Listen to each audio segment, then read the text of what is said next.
नमस्कार। सुबह के 10 बज चुके हैं। आप देख रहे हैं सवाल 10 बजे। आपके साथ मैं हूं मोनिका सिंह। आज बात करेंगे अमेरिकी राष्ट्रपति ट्रंप की। ट्रंप मांगे वार्ता। अमेरिका ईरान आमने सामने। अमेरिका और ईरान के बीच तनाव के बीच अब कूटनीति की हलचल तेज हो गई है। अमेरिकी राष्ट्रपति डोनाल्ड ट्रंप ने संकेत दिया है कि दोनों देशों के बीच जल्द ही दूसरे दौर की बातचीत हो सकती है। पहले दौर की बातचीत पाकिस्तान में हुई थी, लेकिन कोई ठोस नतीजा नहीं निकल पाया। अब दोनों देश एक बार फिर से आमने सामने बैठने की तैयारी में, ताकि बढ़ते तनाव को कम किया जा सके। इस बीच खाड़ी क्षेत्र में हालात अभी भी तनावपूर्ण बने हुए हैं। स्ट्रेट ऑफ हॉर्मुज में अमेरिकी नौसेना की सक्रियता लगातार बढ़ रही है, जो दुनिया के लिए भी चिंता का विषय है। अमेरिका ने दावा किया है कि उसने ईरान के चारों ओर समुद्री घेरा कस दिया है और इस नाकाबंदी का असर सिर्फ 36 घंटे में दिखने लगा है। अमेरिकी सेंट्रल कमांड ने दावा किया है कि ईरान के खिलाफ बड़ी कार्रवाई करते हुए उसके बंदरगाहों की पूरी तरह नाकाबंदी कर दी गई है। इसके चलते महज 36 घंटे के भीतर समुद्र के जरिए होने वाला सारा व्यापार रोक दिया गया है। सेंटकॉम के कमांडर एडमिरल ब्रैड कूपर ने सोशल मीडिया प्लेटफॉर्म एक्स पर पोस्ट किया कि अमेरिकी सेना ने ईरानी बंदरगाहों पर पूर्ण ब्लॉकेड लागू कर दिया और इस क्षेत्र में उसकी समुद्री पकड़ मजबूत बनी हुई है। इस बीच अमेरिकी राष्ट्रपति डोनाल्ड ट्रंप ने संकेत दिया है कि अमेरिका ईरान के बीच शांति वार्ता का दूसरा दौर अगले 2 दिनों में पाकिस्तान की राजधानी इस्लामाबाद में हो सकता है। संघर्ष विराम की समय सीमा खत्म होने से पहले इस कोशिश को बेहद अहम माना जा रहा है, तो क्षेत्रीय शांति की दिशा में निर्णायक साबित हो सकती है। तो आज सवाल 10 बजे में हम अपने खास मेहमानों से समझेंगे कि क्या ट्रंप की पहल से बात बनेगी या फिर एक बार फिर से वार्ता बेनतीजा ही रहने वाली है। तो इस पर बातचीत के लिए मेहमानों का एक खास पैनल हमारे साथ जुड़ चुका है। कि करके तारुफ करा देते हैं। हमारे साथ group captain UK Devnath retired रक्षा विशेषज्ञ के तौर पर जुड़ रहे हैं। Group captain Ashish Sahay retired रक्षा विशेषज्ञ, लेफ्टिनेंट जनरल JS सोढ़ी साहब रिटायर्ड रक्षा विशेषज्ञ। हमारे साथ तमाम मेहमान जुड़ चुके हैं। आप सभी का बहुत बहुत स्वागत है। तो चलिए पहले देवनाथ जी का रुख कर लेते हैं। यूके देवनाथ जी, ये जो बातचीत होने वाली है, दूसरे दौर की बातचीत है,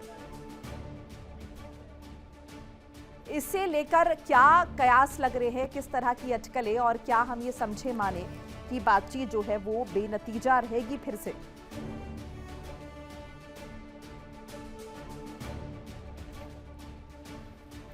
तो पहली वार्ता फेल हो चुकी है। यूके देवनाथ जी का रुख कर लेते हैं। यूके देवनाथ जी, पहली वार्ता हम सभी ने देखा किस तरीके से बेनतीजा रही है। अब ये जो दूसरे फेज की बातचीत है, जिसका इनिशिएट एक तरीके से अगर देखें डोनाल्ड ट्रंप ने किया है और एक्सपेक्ट भी कर रहे हैं वो काफी कुछ पॉजिटिव, क्या लगता है आपको? इस तरह की भी इंफॉर्मेशन है कि ट्रंप खुद बैठने वाले हैं इस बातचीत में और ईरान के राष्ट्रपति भी बैठेंगे। सो वैसे में क्या हम ये माने समझे कि इस बार ये जो बातचीत है ये सफल रहेगी? देखिए, बहुत अच्छी बात है, पॉजिटिव डेवलपमेंट है कि दूसरे दौर की बातचीत हो रही है। दूसरे दौर की अगर बातचीत हो रही है, उसका मतलब ये भी निकाला जा सकता है कि जब तक बातचीत चलती रहेगी तब तक बमबारी या मिसाइल फायरिंग नहीं होगी। इस्लामाबाद में JD वांस ये दावा कर रहे थे कि काफी मुद्दों पर दोनों पक्षों में सहमति हो गई थी। तो उसका मतलब है महज कुछ पॉइंट्स ऐसे हैं जिसमें अभी तक सहमति नहीं हुई है। तो दूसरे दौर में उन पॉइंट्स पर सहमति बनाने की पूरी कोशिश की जाएगी। ये समझना पड़ेगा कि क्या डोनाल्ड ट्रंप खुद आ जाएंगे, क्या राष्ट्रपति पेजेश्कियन खुद आ जाएंगे। आमतौर पे जो इंटरनेशनल प्रोटोकॉल होता है उसमें देश का जो सर्वोच्च नेता होता है, कहीं प्राइम मिनिस्टर होते हैं, कहीं पर प्रेसिडेंट होते हैं, कहीं पर किंग होते हैं, वो आमतौर पर बातचीत पर तभी आते हैं जब बाकी सारे मुद्दों पर एक सहमति बन गई है। और शीर्ष नेता सिर्फ तभी आते हैं जब फाइनल डॉक्यूमेंट पर साइन करना होता है।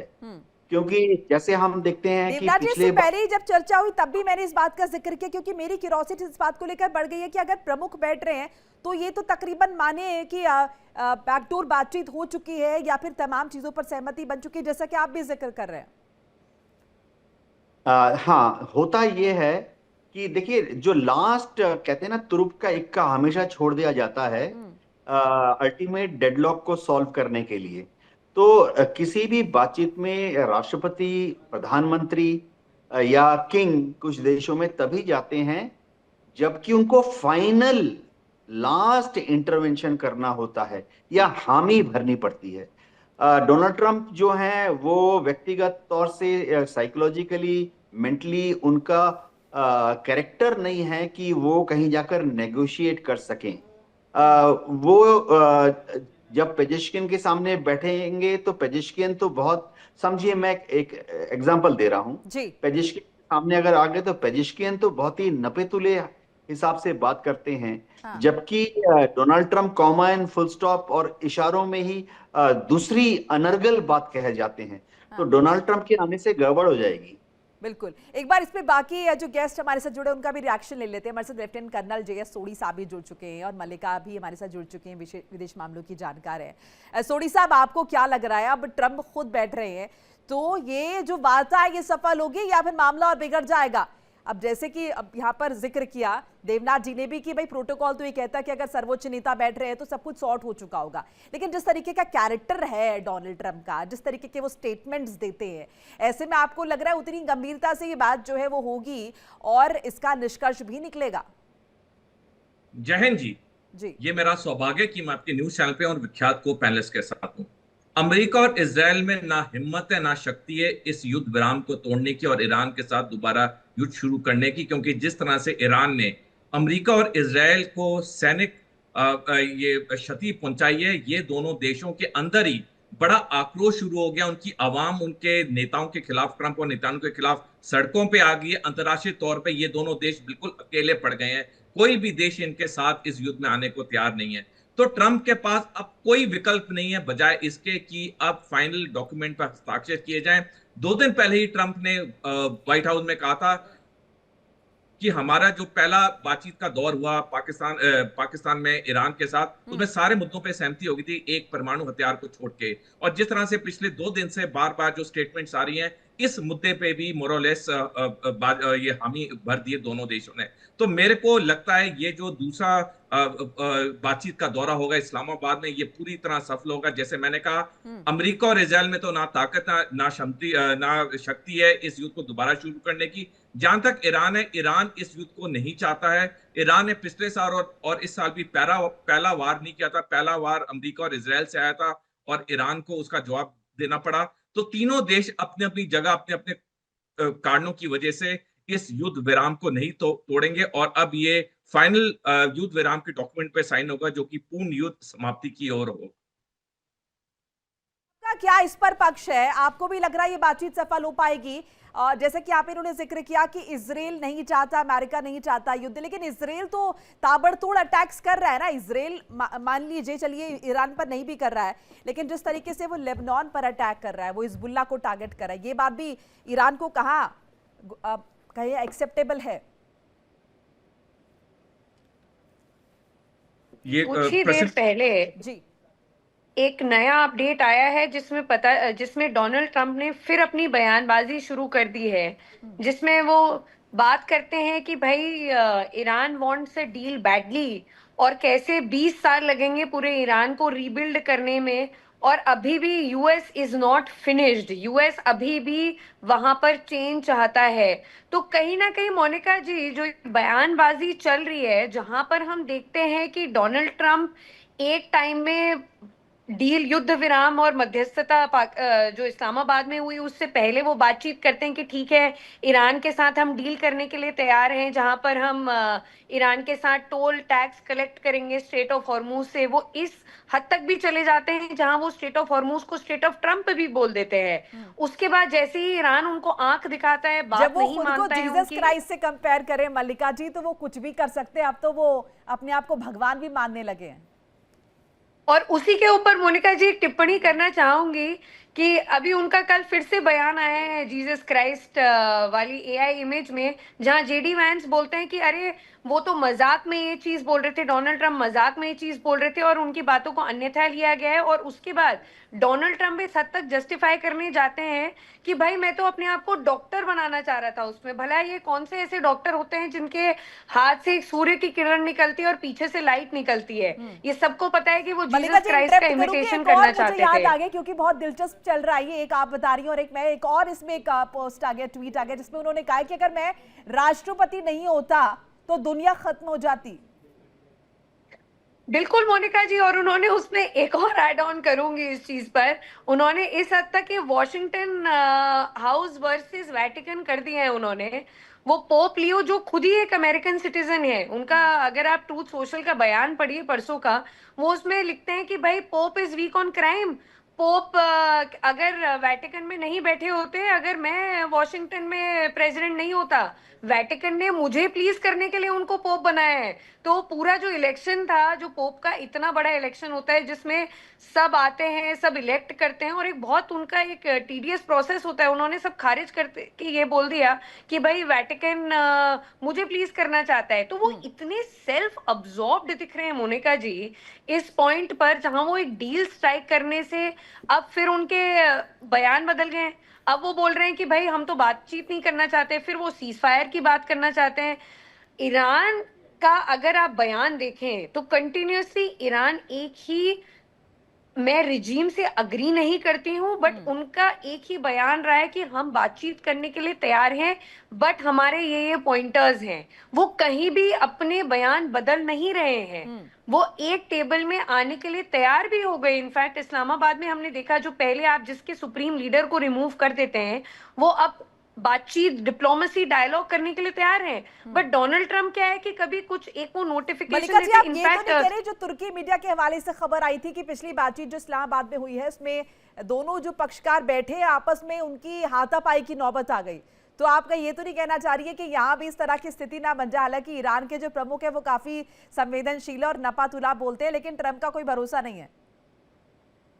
बिल्कुल टर्म का कोई भरोसा नहीं है। और इसी में आप देखिए डेमोक्रेट्स और काफी सारे रिपब्लिकन पॉडकास्टर्स भी हैं, जो पहले से टकर कार्लसन है, जो बहुत बड़े ट्रम्प सपोर्टर्स रहे हैं, अब वो उनके अगेंस्ट हो चुके हैं। कहीं ना कहीं अभी एक मेंटल हेल्थ पे उनके क्वेश्चन हो गया। इनफैक्ट न्यूयॉर्क टाइम्स का एक बहुत बड़ा एनालिसिस छपा है कि कैसे ट्रम्प की mental health condition is worsening. और ये वही ट्रम्प है जो बाइडेन के ऊपर ये क्वेश्चंस करते थे, बट ट्रम्प ने पूरे ईरान में, आप देखिए उनकी लैंग्वेज देखिए, एक हेड ऑफ स्टेट को वो उसमें गालियां लिखते हैं, वो उसमें अभद्र भाषाओं का प्रयोग करते हैं, वो फ्रेंच प्रेसिडेंट की वाइफ के ऊपर कमेंट करते हैं। वो मेलोनी जो उनकी इतनी बड़ी सपोर्टर रही थी, अब उन्होंने उनके साथ भी एक डिफरेंस आ गए कहीं ना कहीं। आप देखिए कि नेटो, ईयू, इन सब, ये सब जो एक एटलीस्ट लिप सर्विस प्रोवाइड करते थे यूएस और अमेरिकन प्रेसिडेंट्स को, हम कहीं ना कहीं देख रहे हैं वो भी इनको आंख दिखाने लग गए हैं। ठीक है, ठीक है। देवना जी आपके पास सारी हॉर्मुज स्ट्रेट की स्थिति क्या देख रहे हैं? भाई अमेरिका का तो कहना है कि हमने ब्लॉकेट कर दिया और पूरा व्यापार ठप हो चुका है, लेकिन आपको जमीनी तौर पर वो व्यापार ठप होता हुआ दिखाई दे रहा है। कोशिश ये कि ईरान पर दबाव बनाए, लेकिन ये कितना अमेरिका के अगेंस्ट जाता हुआ नजर आ रहा है। पेरिस में तो इसे लेकर बातचीत भी होने वाली है, एक शिखर वार्ता होने वाली है। मोनिका जी, जो स्ट्रेट ऑफ हॉर्मुज है उसको बंद नहीं करना चाहिए। इसके बारे में पिछले 40 दिन से ईरान के खिलाफ अंतर्राष्ट्रीय मीडिया में कितने बयान आए। हजारों एक्सपर्ट्स ने तो ये भी कह दिया कि ईरान ये गलत कर रहा है। ठीक है, गलत कर रहा है, अनक्लॉज पता नहीं क्या क्या, इंटरनेशनल मैरीटाइम चार्टर क्या क्या कोट किया। और लोगों ने तो कहा फिर तो वो किसी ने बोला स्ट्रेट ऑफ मलक्का, किसी ने बोला स्ट्रेट ऑफ समथिंग, वहां पर भी ऐसे होगा तो दुनिया का क्या होगा। आज आप मोनिका जी ध्यान से देखिए, 48 घंटे से अमेरिका ने खुद स्ट्रेट ऑफ हॉर्मुज को बंद किया हुआ है। और ये जितने एक्सपर्ट्स थे, लीगल एक्सपर्ट्स थे या एनालिस्ट थे, कोई भी अमेरिका गलत कर रहा है स्ट्रेट ऑफ हॉर्मुज को बंद करके ऐसा बयान नहीं दे रहा है। कहाँ गए वो अनक्लॉज के नियम? कहाँ गए? सब लोग कहते थे कि कोई स्टेट ऑफ ताइवान बंद कर देगा, कोई स्टेट ऑफ मलक्का बंद कर देगा, कोई और कोई कैनाल बंद कर देगा। ये दिखाता है कि किस तरह से अमेरिका ने पूरे दुनिया के सोशल लेकिन मीडिया अब तो को, देवनाथ जी अब काबू में तो रखा। चाइना की तरफ से भी इस बात की निंदा की गई है, नॉर्थ कोरिया भी सामने आके नॉर्थ कोरिया की तरफ से भी ये बात कही गई है कि बहुत गलत है, और यूरोपियन यूनियन तो लगातार विरोध कर ही रहा है। जी हाँ, देखिए विरोध कौन कर रहा है? चाइना तो, नॉर्थ कोरिया तो विरोध करेंगे। वो तो शुरुआती से दिन से ही 27 फरवरी को जब उन्होंने बमबारी करके एक देश के नंबर 1 लीडर को मार डाला, जो कि मैंने कभी नहीं सुना कि हिंदुस्तान पाकिस्तान का। देखिए मैं एयरफोर्स में था, कर्नल सोधी भी आर्मी में थे। हमारे वॉर प्लान में हम मिशन पहले से प्लान करते हैं। मैंने कभी नहीं देखा कि वॉर प्लान में मिशन नंबर 1 पाकिस्तान के प्राइम मिनिस्टर का घर, वॉर प्लान में मिशन नंबर 2 पाकिस्तान की पार्लियामेंट, पाकिस्तान के लिए भारत का, हमारी जो स्क्वाड्रन थी, बॉम्बिंग का रोल था हमारा, कि मिशन नंबर 3 पाकिस्तान का प्रेसिडेंट का घर। ये होता नहीं है, कभी नहीं होता है, अलेक्जेंडर के टाइम से नहीं होता है ये। देवनाथ जी, तो वेनेजुएला में जो हुआ उसके बाद भी आपको लगता है कि ये सब कहना जायज है, जेन्युइन अमेरिका के कॉन्टेक्स्ट में वेनेजुएला के प्रमुख उठा लाए?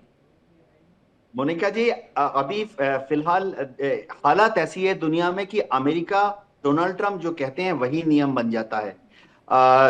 दुख विडंबना की बात है कि दुनिया भर में जितने मिलिट्री इन्फ्लुएंसर्स हैं, पॉलिटिकल व्यक्तित्व देने वाले लोग हैं, सब एक, मुझे एक स्टेटमेंट कहीं नहीं मिली। मैं हर रोज 10 टीवी शो करता हूं, हर रोज मैं 40 पैनलिस्ट के साथ शोज पर होता हूं, मुझे एक पैनलिस्ट एक टीवी शो में ऐसा नहीं मिला जिसने कि ये कहा हो कि स्ट्रेट ऑफ हार्मूज को बंद करके अमेरिका एक इंटरनेशनल क्राइम कर रहा है। डोनाल्ड ट्रंप, मैं बहुत क्लियर हूं। देखिए, ईरान ने बंद किया, गलत किया, लेकिन वो अंडरडॉग था, पिट रहा था पूरी तरह से। अमेरिका को क्या जरूरत पड़ी स्टेट ऑफ, अमेरिका के पास इतनी शक्ति है। मैं मिलिट्री शक्ति छोड़ दीजिए, मिलिट्री शक्ति छोड़ दीजिए, मैं उनकी आर्थिक शक्ति की बारे, कूटनीतिक शक्ति के बारे में कह रहा हूं। उनकी एक एक, मैं, आप कहीं में दुनिया में चले जाइए, अमेरिकन एम्बेसी का जो एनुअल बजट होता है ना, वो अगले 196 दूसरे जो एम्बेसीज होते हैं उनके एनुअल बजट से ज्यादा होता है। तो ऐसी हालत में अमेरिका को क्या जरूरत थी स्ट्रेट ऑफ हार्मोज बंद करने की? आज वो चीन के जहाज को रोक चुके हैं, कल वो भारत के जहाज को रोक देंगे अगर हमारा जहाज ईरान से कच्चा तेल लेके आ रहा है। ये तो पता नहीं कहां हम बात करते थे रूल बेस्ड वर्ल्ड, अंतरराष्ट्रीय कानूनों का पालन हो। कोई कानून नहीं है सर, अब कोई एथिक्स बचे नहीं है, अब कुछ बाकी नहीं रह गया। सोनी साहब, स्ट्रेट ऑफ हॉर्मूज को लेकर अमेरिका ने ये जो घेराबंदी की है, नाकाबंदी की है, ये आपको लग रहा है कितने दिन चलेगी, और क्या इसके जरिए ये जो बातचीत होगी इसमें अमेरिका ईरान पर दबाव बना पाएगा? मोनिका जी, इतिहास में नेवल ब्लॉकेड सफल हुए हैं, लेकिन उसके 2 कंडीशंस रही हैं। एक, जिस देश में नेवल ब्लॉकेड हो रहा है उसके आसपास के देश उस देश के दुश्मन हो, और दूसरा, नेवल ब्लॉकेड के बाद सफलता के लिए हमेशा ग्राउंड इन्वेजन या जमीन पे सैनिक उतारने पड़ते हैं। ये जो चीजें ये अमेरिका के साथ नहीं है। पहली चीज, ईरान के आसपास जितने देश हैं ईरान के मित्र हैं, चाहे अजरबैजान है, अफगानिस्तान है, पाकिस्तान है, उसे वहां सामग्री मिलती रहेगी। दूसरी चीज, ग्राउंड इन्वेजन की, अमेरिका में बिल्कुल हिम्मत नहीं है ग्राउंड इन्वेजन की, क्योंकि ईरान तो तैयार बैठा है, क्योंकि ईरान के पास 2 सबसे बड़े हथियार हैं, टेरेन और टाइम, भूगोल और समय। और इसलिए अब तक अमेरिका ने ईरान में ग्राउंड इन्वेजन नहीं किया है। अमेरिका ने देखा कि उसने अफगानिस्तान में ग्राउंड इन्वेजन किया, 20 साल के बाद कैसे उसे रातों रात भागना पड़ा, वियतनाम में उसको कितनी भारी असफलता मिली। तो ये जो 2 कंडीशंस हैं, ये साफ जाहिर करती हैं कि अमेरिका का नेवल ब्लॉकेड सफल नहीं होगा। हमने देखा पहले और दूसरे विश्व युद्ध में ब्रिटेन ने जर्मनी का नेवल ब्लॉकेड किया, जब दोनों कंडीशंस फुलफिल हो रही थी, उसके आसपास के देश जर्मनी के दुश्मन थे, और दूसरा फाइनली ग्राउंड इन्वेजन हुआ। लेकिन तब भी पहले विश्व युद्ध में एलाइड फोर्सेस को 4 साल लगे जर्मनी को हराने के लिए, और दूसरे विश्व युद्ध में 6 साल लगे। और ये तब था जब पहले दोनों कंडीशन मीट हो रही थी। इस वक्त तो अमेरिका अकेले खड़ा है, अमेरिका के साथ तो कोई भी देश साथ में नहीं आ रहा है ये नेवल ब्लॉकेड के लिए। इनफैक्ट कल नेवल ब्लॉकेड असफल होगा कि मायने यहाँ पर संघर्ष होगा या फिर अमेरिका पर कूटनीतिक दबाव बढ़ेगा जिसके बाद उसे अपने कदम पीछे खींचने पड़ेंगे? देखिए, कल ही एडमिरल जेम्स स्ट्रावेड, जो कि अमेरिका के एक सीनियर रिटायर्ड नेवी के एडमिरल हैं और जो नेटो फोर्सेस के एलाइड कमांडर भी रह चुके हैं, उनका इंटरव्यू वायरल था। उन्होंने साफ कहा ये अमेरिका का नेवल ब्लॉकेड असफल होगा। देखिए इंडिया डेली 24/7 अब आपकी स्मार्ट टीवी पर। इंडिया डेली मौजूद है सभी डिजिटल प्लेटफॉर्म पर लाइव और लगातार। इंडिया डेली 24/7 हर दिन राष्ट्र को समर्पित।